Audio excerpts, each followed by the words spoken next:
All right. Um, I've decided to post again. I know it's been quite a while since I last did, um, so my apologies for that. Although I do intend to post from here until the election somewhat regularly. It's a lot of things have changed, no doubt, since I last posted. Um, so not just in terms of the map, but also in terms of just where the world is. So we are going to dive right into the map. Starting off with our swing states here. All right.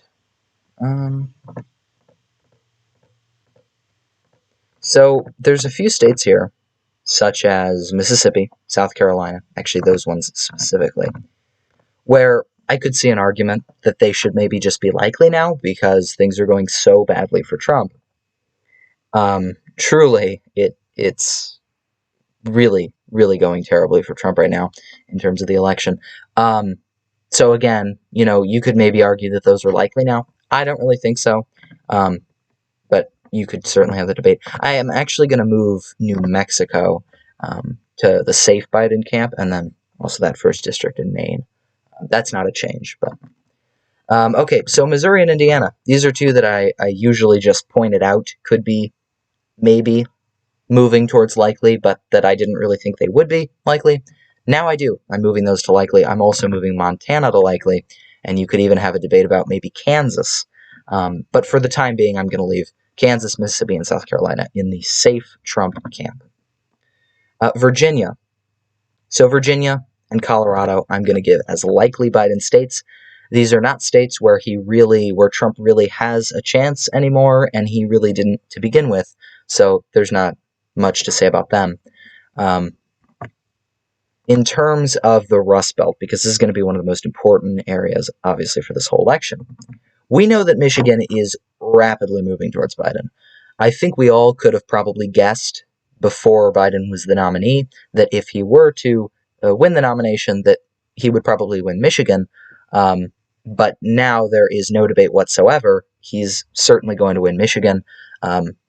Donald Trump can win without Michigan, to be clear, but it's really going to be very unlikely that he's able to do that, because without Michigan, even if he held the other states, the margin is razor thin, and it's not like he's about to hold all the other states from 2016 either. Minnesota is another one where I do think that Biden is going to win. Trump, a few months ago, he was acting like he thought he was going to win Minnesota. He had a rally there somewhat recently. He's not going to win Minnesota. There's no reason to think he will. I don't know why the Biden or the Trump campaign seems to think they will. My guess is that it was such a close state in 2016, and they want to look confident, so rather than just defending the states that they need to hold on to, they're trying to go on the offensive, but they're not going to win Minnesota. Nevada, I would say, is a lean Biden state. This is a state where, polls have been closer.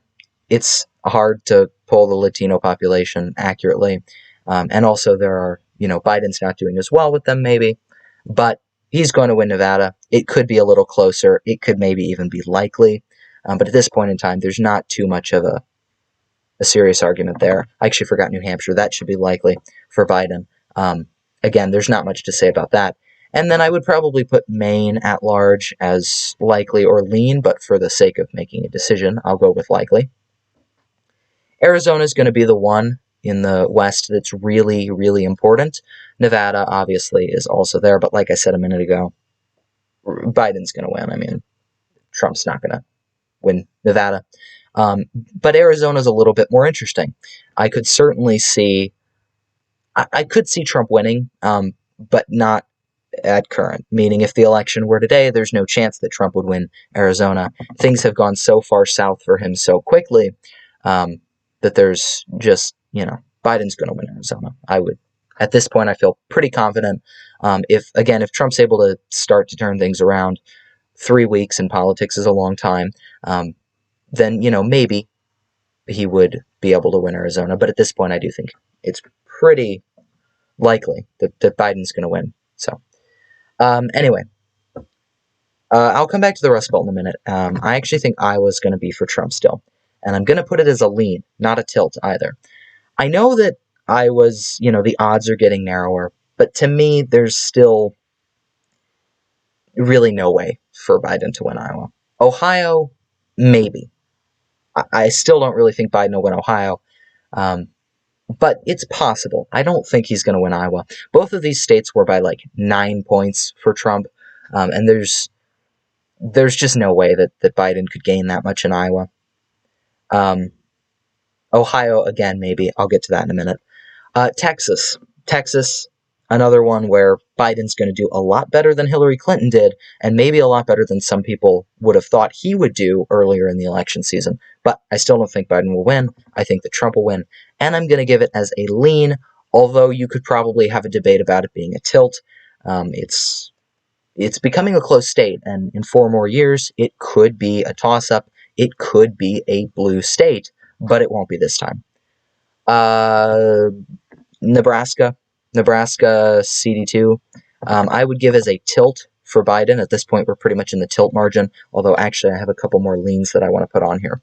And those would be Pennsylvania and Wisconsin. So I was a little more on the fence about these a while back. I was thinking, well, maybe Wisconsin should be a tilt.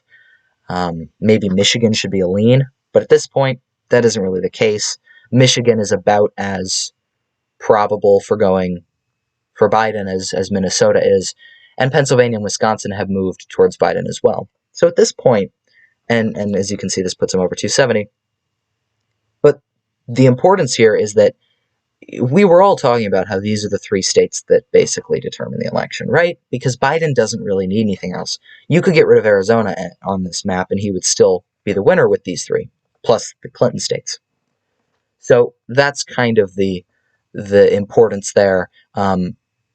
Everyone says Florida's, really important, and it is, don't get me wrong, but it is certainly a lot more important for Trump than for Biden, because for Biden, winning Florida, winning North Carolina, it's going to be about getting a big electoral college margin so that Donald Trump, if and when he challenges the results of the election, he doesn't have a lot of ground to stand on.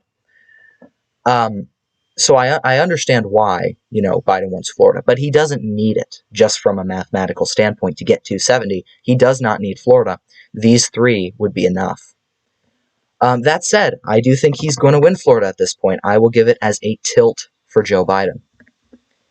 That brings us to Georgia, where I'm going to give it as a lean. Actually, I have it as a tilt. There we go.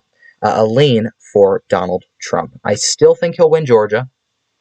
There was a time when I thought maybe Biden would, but the closer we get, it's not looking necessarily like Biden has a very good chance at Georgia, especially not compared to Ohio or Iowa. So anyway, I would say Georgia's roughly there with Iowa. Maine CD2, I'm actually going to move over to Biden as a tilt. It's something that I've left for Trump for a while now, with the expectation that he would win it, but I'm not so sure now. So I'm going to leave Ohio and North Carolina as toss-ups. If I had to categorize them, I would probably say Ohio, Trump, North Carolina, Biden. But I'm going to leave them as toss-ups and leave that up to interpretation.